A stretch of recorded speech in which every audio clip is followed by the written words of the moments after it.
पंकज पचौरी जी इस वक्त हमारे साथ जुड़ चुके हैं। आप मीडिया सलाहकार रहे पीएमओ में। पंकज पचौरी जी, अब जब हमारे बीच वो नहीं रहे, आपने बेहद करीब से उनकी कार्यशैली को देखा है, किस तरह से अपने शब्दों में याद करेंगे डॉक्टर मनमोहन सिंह को?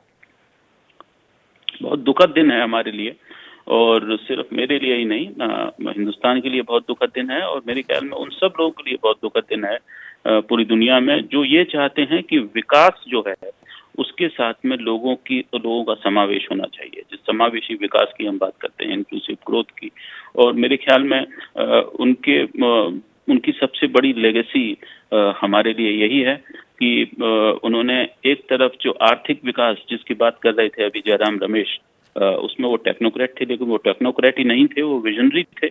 उनके पास में पूरा एक दर्शन था कि किस तरह से आप एक उदारवादी अर्थव्यवस्था के साथ में एक उदारवादी समाज बना सकते हैं। और इसीलिए वो जो तमाम चीजें हैं, सब लोग बात करते हैं कि साहब 8.5% ग्रोथ थी हमारे देश की जीडीपी की उनके टाइम में, और ये था, लेकिन एक उदारवादी समाज उसके साथ में बनाना ये उनकी सबसे बड़ी प्राथमिकता रहा करती थी। और इसी के तहत अब जितने भी अब आजकल जो राइट्स बेस्ड जो रूल्स हैं या लॉज हैं वो हमारे मुल्क में वही हैं। आप चाहें मनरेगा को देख लीजिए, आप राइट टू इंफॉर्मेशन देख लीजिए, आप राइट टू फूड देख लीजिए, राइट टू एजुकेशन देख लीजिए, तो ये सारी चीजें जो हैं वो उसी लिए हैं। उनका बड़ा साफ था कि सिर्फ आर्थिक विकास से देश बड़े नहीं बनते, और खासकर हिंदुस्तान जैसा देश जो कि बहुत गरीब है, और उन्होंने गरीबी देखी थी।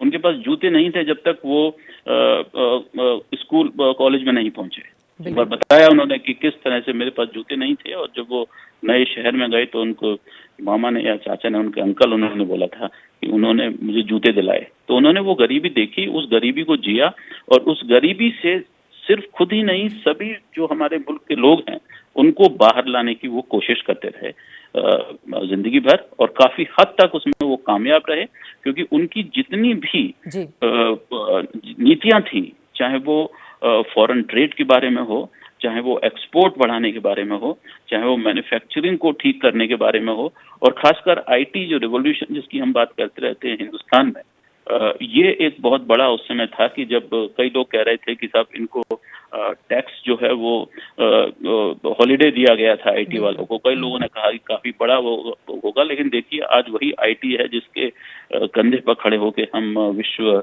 गुरु बने हुए हैं, और दुनिया भर में हमारा जो है डंका पिटता है।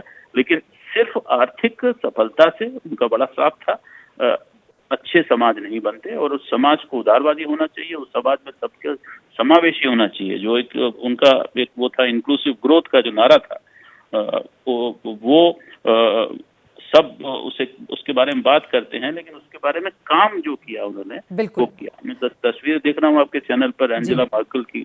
एंजेला मर्केल आप समझ सकते हैं कि वो 3-4 टर्म उन्होंने वहां पर किए। वो पर्सनली फोन किया करती थी जब वो कहीं अटक जाएगा जी। और मुझे ध्यान है कि वो जर्मन में बात करती थी, प्रधानमंत्री अंग्रेजी में बात करते थे, और दोनों के ट्रांसलेटर्स हुआ करते थे। जो 30 मिनट जो बात होनी होती थी वो 1.5 घंटे चलती थी जी।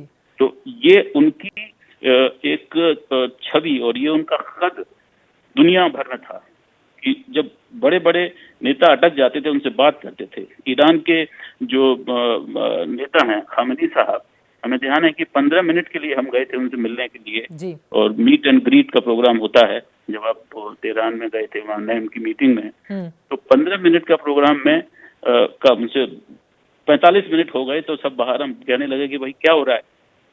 तब उन्होंने बताया कि उन्होंने ये पूछ रहे थे कि हमारे मुल्क में सिर्फ 2 तरह के लोग हैं, एक शिया हैं, एक मुस्लिम हैं। आपके मुल्क में सैकड़ों तरह के लोग हैं, आप कैसे उस मुल्क को चलाते हैं। अब समझ लीजिए कि इस तरह की उनकी जो जरूरत थी दुनिया को, और दुनिया के बड़े बड़े नेता उनसे इस बारे में बात किया करते थे। और ये बहुत दुखद है कि उनके जीते जी हमने उन्हें पूरा सम्मान नहीं दिया। उनके खिलाफ तमाम तरह के आरोप लगाए गए, वो किसी आरोप को ज्यादा ध्यान नहीं दिया करते थे, बोलते थे ये आरोप जो है ये मेरी कुर्सी पर लग रहे हैं क्योंकि सब इस कुर्सी पर बैठना चाहते हैं।